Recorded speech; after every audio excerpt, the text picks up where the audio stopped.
दोस्तों, कल्पना कीजिए कि भारत एक बहुत बड़ा खेत है। अब आप जानते हैं कि भारत में अलग अलग टाइप की स्थलाकृति है, लैंडस्केप है। कहीं पर आपको पहाड़ियाँ देखने को मिलेंगी तो कहीं रेगिस्तान, कहीं मैदानी एरिया तो कहीं जंगल, कहीं आपको कोस्ट लाइन देखने को मिलेगी तो कहीं पठार देखने को मिलेंगे। तो ऐसे में इस खेत के अलग अलग हिस्सों में मिट्टी, बारिश, तापमान और हवा जैसी चीज़ें अलग अलग होंगी। कहीं तेज बारिश होगी, कहीं कम बारिश होगी, कहीं तापमान ज़्यादा होगा, कहीं कम होगा। इन सब बातों के आधार पर हम भारत को कुछ ऐसे बड़े इलाकों में बांटते हैं जहां खेती करने के लिए एक जैसी स्थितियां होती हैं। उन इलाकों को ही एग्रो क्लाइमेटिक रीजन्स यानी कृषि जलवायु क्षेत्र कहा जाता है। मतलब ऐसे कुछ राज्य जहां पर एक टाइप की जलवायु रहती है, फिर ऐसे कुछ राज्य जहां पर दूसरे टाइप की जलवायु रहती है। इस तरीके से टोटल 15 एग्रो क्लाइमेटिक रीजन्स यानी कि 15 कृषि जलवायु क्षेत्र बांटे गए हैं। किसने बांटे हैं? भारत के योजना आयोग ने यानी कि प्लानिंग कमीशन ने बांटे हैं। अब वो एग्रो क्लाइमेटिक रीजन्स या फिर कृषि जलवायु क्षेत्र कौन से हैं, ये जानने से पहले हम ये जान लेते हैं कि उनकी ज़रूरत पड़ती क्यों है। तो देखो, हर इलाके की जलवायु और मिट्टी के हिसाब से अलग अलग फसलें अच्छी उगती हैं। एग्रो क्लाइमेटिक रीजन से हमें यह समझने में मदद मिलती है कि किस क्षेत्र में कौन सी फसल उगाना फ़ायदेमंद है। जाहिर सी बात है, किसी फसल को ज़्यादा पानी चाहिए होता है तो किसी को कम पानी चाहिए होता है। किसी को ज़्यादा धूप चाहिए होती है तो किसी को कम धूप चाहिए होती है। कोई पहाड़ी एरिया में उग सकती है तो कोई मैदानी एरिया में उग सकती है। तो ऐसे में हमें पता चल जाता है कि यहाँ पर इस टाइप की फसल उगाने से ज़्यादा फ़ायदा मिलेगा, ज़्यादा फसल उगेगी, अच्छी फसल उगेगी, पैसा अच्छा कमा सकते हैं। तो इन रीजन से हमें ये बात पता चलती है। दूसरी बात यह है कि इससे हम पानी का सही इस्तेमाल कर लेते हैं। अब आपको पता है कि भारत के पूर्वी इलाके में ज़्यादा बारिश होती है, तो ऐसे में वहाँ ज़्यादा बारिश वाली फसलें उग सकती हैं, जैसे कि चावल, जूट, नेचुरल रबड़। अगर वही फसल अगर हम राजस्थान या मध्य प्रदेश के इलाके में उगाने की कोशिश करेंगे तो यहाँ पानी तो है नहीं, पानी लाना पड़ेगा, उसके लिए अलग खर्चा करो और फिर वो पानी जो है वेस्ट भी हो सकता है। तो ऐसे में पानी का नुकसान होगा। तो राजस्थान और मध्य प्रदेश के इलाके में चावल नहीं उग सकता, ज़्यादा चावल नहीं उग सकता। तो वो कहाँ उगेगा? पूर्वी इलाके में उगेगा। ये बात कैसे पता चली? एग्रो क्लाइमेटिक रीजन्स की मदद से। तो यही करता है हमारा योजना आयोग। अब हम जानते हैं कि वो कौन कौन से 15 रीजन्स हैं जो भारत के अंदर बांटे गए हैं। तो सबसे पहले आता है वेस्टर्न हिमालयास रीजन यानी कि पश्चिमी हिमालय, जो आपको यहाँ नजर आएंगे, जो कि बेसिकली जम्मू कश्मीर, हिमाचल प्रदेश और उत्तराखंड के अंदर फैला हुआ है। ये जो इलाका है ये हाई एल्टीट्यूड वाला है, मतलब इसकी ऊंचाई समुद्र तल से काफ़ी ऊंची है। यहाँ पर आपको बहुत ठंडी सर्दियाँ देखने को मिलेंगी, जमा देने वाली। इसके अलावा यहाँ पर आपको टेम्परेट समर्स देखने को मिलेगी यानी कि समशीतोष्ण समर देखने को मिलेंगी। गर्मियाँ आती हैं लेकिन ज़्यादा गर्म नहीं होती हैं यहाँ पर गर्मी। और इसके साथ ही यहाँ पर आपको 12 मासी नदियाँ यानी कि 12 महीने बहने वाली नदियाँ जो ग्लेशियर से पिघल के आती हैं वो भी देखने को मिलेंगी। तो पानी की कमी नहीं है, गर्मियाँ ज़्यादा गर्म नहीं है, सर्दियाँ खूब पड़ती हैं और एल्टीट्यूड भी हाई है, मतलब समुद्र तल से ऊंचाई भी हाई है। तो ऐसे में इस जगह पर एप्पल उग सकते हैं, बारले यानी कि जौ उग सकती है, मेज़ यानी मक्का उग सकता है और थोड़ा बहुत व्हीट भी उग सकता है, मतलब गेहूं भी अच्छा उग सकता है। तो ये है वेस्टर्न हिमालय का जोन। दूसरा आता है ईस्टर्न हिमालय रीजन यानी कि पश्चिमी हिमालय, जो कि बेसिकली सिक्किम, आसाम और नॉर्थ ईस्ट के सारे राज्यों के अंदर फैला हुआ है। यहाँ पर अरुणाचल प्रदेश, मिजोरम, त्रिपुरा, इन सभी इलाकों के अंदर। यहाँ की खास बात यह है कि यहाँ पर आपको उच्च वर्षा देखने को मिलेगी, क्योंकि बंगाल की खाड़ी से डायरेक्ट ही हवाएं आती हैं, तो यहाँ पर बहुत बारिश होती है। इसके अलावा यहाँ का इलाका ऊबड़ खाबड़ इलाका है। यही कारण है कि यहाँ पर आपको शिफ्टिंग कल्टीवेशन देखने को मिलेगा, मतलब झूम खेती, जिसको हम स्थानांतरित कृषि भी कहते हैं, एक जगह से दूसरी जगह पर।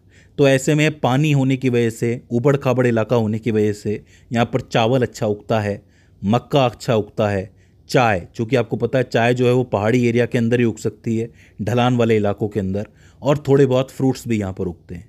तो इसका मतलब चावल, मक्का, चाय और फलों के लिए अच्छी खेती हो सकती है पूर्वी हिमालय के क्षेत्र के अंदर। तीसरा आता है आपका लोअर गैंगटिक प्लेन्स यानी कि गंगा के निचले मैदान, जो कि आपके वेस्ट बंगाल, बिहार, जो आपका पूर्वी बिहार है, और असम के अंदर फैले हुए हैं। यहाँ पर आपको उपजाऊ जलोढ़ मिट्टी देखने को मिलेगी। कारण ये है कि यहाँ पे नदियाँ बह के आती हैं, और जहाँ नदियाँ आती हैं वो अपने साथ जलोढ़ मिट्टी साथ में लेके आती हैं। वर्षा भी यहाँ पर अच्छी खासी होती है, उच्च वर्षा होती है, और यहाँ पर जल भराव वाले क्षेत्र भी है, मतलब जहाँ पर जल भर जाता है। तो ऐसे इलाकों में क्या उग सकता है? चावल उग सकता है, चावल को बहुत पानी चाहिए होता है। जूट उग सकता है, गेहूँ भी उग सकता है, और दालें भी अच्छी खासी उग सकती हैं। तो लोअर गैंगटिक प्लेन ये जो निचला गंगा का मैदान है काफ़ी इंपॉर्टेंट हो जाता है। फिर आता है मिडिल गैंगटेक प्लेन, यानी कि जो गंगा का है मध्य मैदान। ये आपको ईस्टर्न उत्तर प्रदेश यानी कि जो पूर्वी उत्तर प्रदेश है और बिहार है इसके अंदर फैला हुआ नज़र आएगा। ख़ास बात यह है कि यहाँ पर भी आपको उपजाऊ जलोढ़ मिट्टी मिलेगी, क्योंकि पानी यहीं से बह के आ रहा है तो यहाँ पे भी जलोढ़ मिट्टी फैल जाती है। गर्म और आर्द्र जलवायु देखने को मिलेगी, मतलब हॉट एंड ह्यूमिड क्लाइमेट देखने को मिलेगा। मतलब थोड़ा सा क्या है, हवा में नमी रहती है और गर्म भी रहता है, उमस भरा माहौल जिसको आप कह सकते हो। ऐसे इलाके में आपको चावल अच्छा खासा उगेगा, गेहूँ यानी कि वीट, इसके अलावा मस्टर्ड सरसों उगेगी, मैंगो आम उगेगा और साथ ही चने की फसल आपको यहाँ देखने को मिलेगी। तो ये मिडिल गैंगटेक प्लेन जो हैं वो इन सब फसलों के लिए इंपॉर्टेंट हो जाते हैं। इसके बाद आते हैं अपर गैंगटेक प्लेन, यानी कि सबसे ऊपर वाले जो गंगा के मैदान हैं, जो वेस्टर्न उत्तर प्रदेश यानी कि पश्चिमी उत्तर प्रदेश और उत्तराखंड में थोड़े बहुत देखने को मिलेंगे।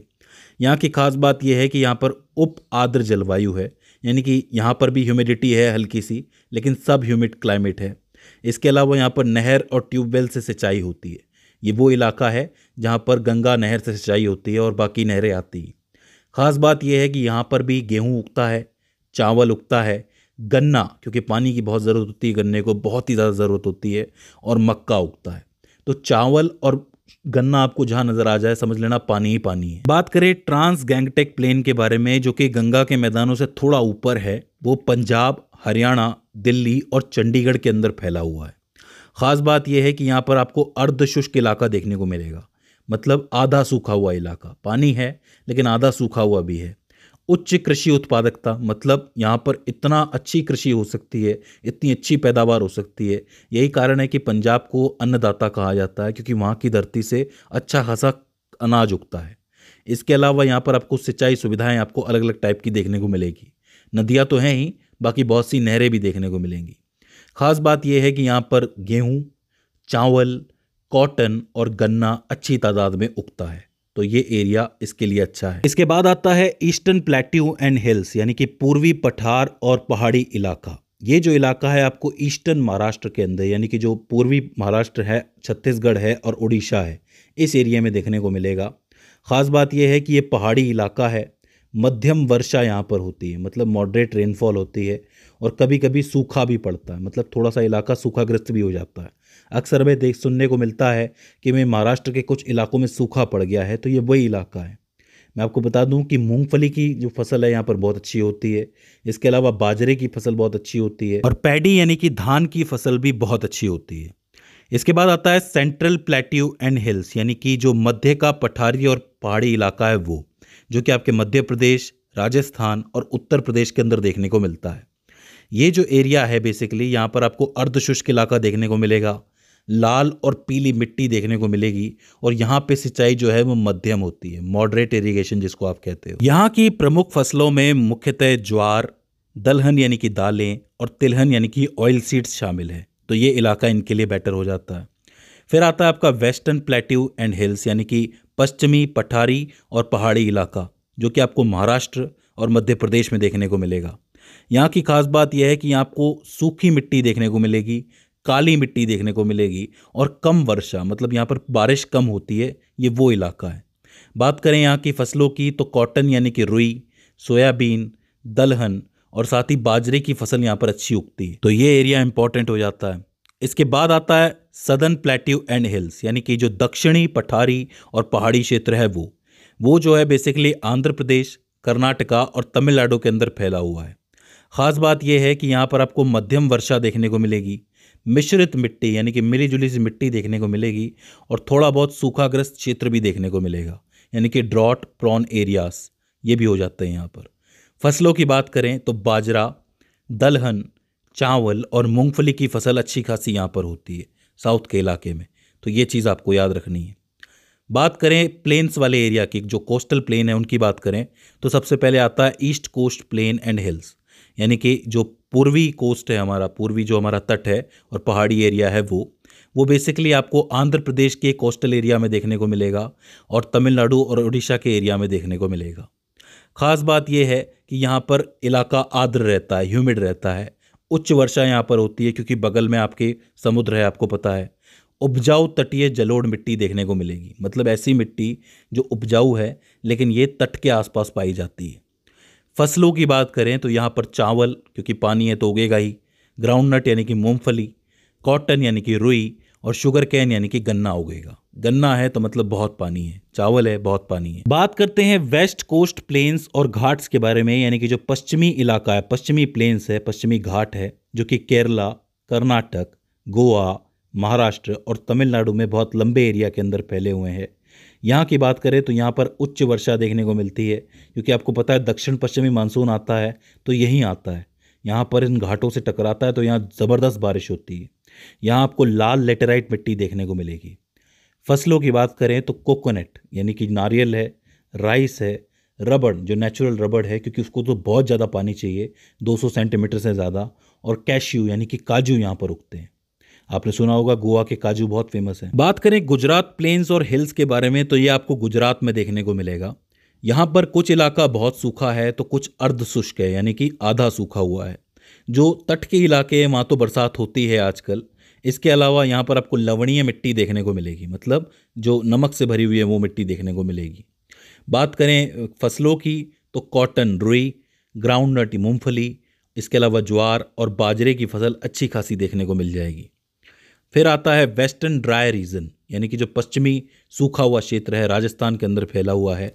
यहाँ आपको बेसिकली रेगिस्तानी जलवायु, अत्यधिक तापमान और बहुत कम वर्षा यानी कि लो रेनफॉल देखने को मिलेगी। फसलों की बात करें तो यहाँ फिर भी आपको बाजरा, दालें और ज्वार की फसल देखने को मिल जाती है। आखिर में आते हैं हमारे आइलैंड्स रीजन, यानी कि जो द्वीपों के रीजन है वो, जो अंडमान निकोबार और लक्षद्वीप के अंदर फैले हुए हैं। यहाँ की बात करें तो यहाँ का इलाका आर्द्र है और उष्णकटिबंधीय है, मतलब ह्यूमिड ट्रॉपिकल है।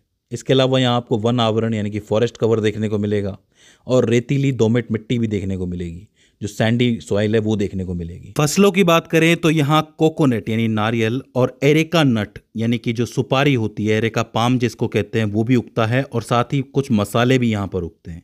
तो ये एरिया मसालों के लिए, कोकोनट के लिए और एरेका नट के लिए काफ़ी इंपॉर्टेंट हो जाता है। तो इस तरीके से आप 15 एग्रो क्लाइमेटिक रीजन्स बांट सकते हो। एक बात याद रखना कि ये रीजन्स भी छोटे छोटे क्षेत्रों के अंदर, छोटे छोटी फील्ड्स के अंदर बटे हुए हैं। तो वहाँ पर कौन कौन सी फसलें उगती हैं, कैसे कैसे उगती हैं, वो उन एरियाज़ के हिसाब से बांटा हुआ है। तो ये 15 एग्रो क्लाइमेटिक रीजन्स आपको याद रखने हैं। ये बहुत इंपॉर्टेंट है, इनसे हर एग्ज़ाम में सवाल बनता है। ये लिस्ट आपको याद रखनी है। मुझे उम्मीद है कि इस वीडियो से आपने कुछ ना कुछ नया ज़रूर सीखा होगा। अगर इसके बाद भी इसके अंदर आपको कोई क्वेरी आती है, कोई दिक्कत आती है, तो आप हमें कमेंट सेक्शन में बता सकते हैं। तो दोस्तों आज की इस वीडियो के अंदर बस इतना ही। See you in the next one.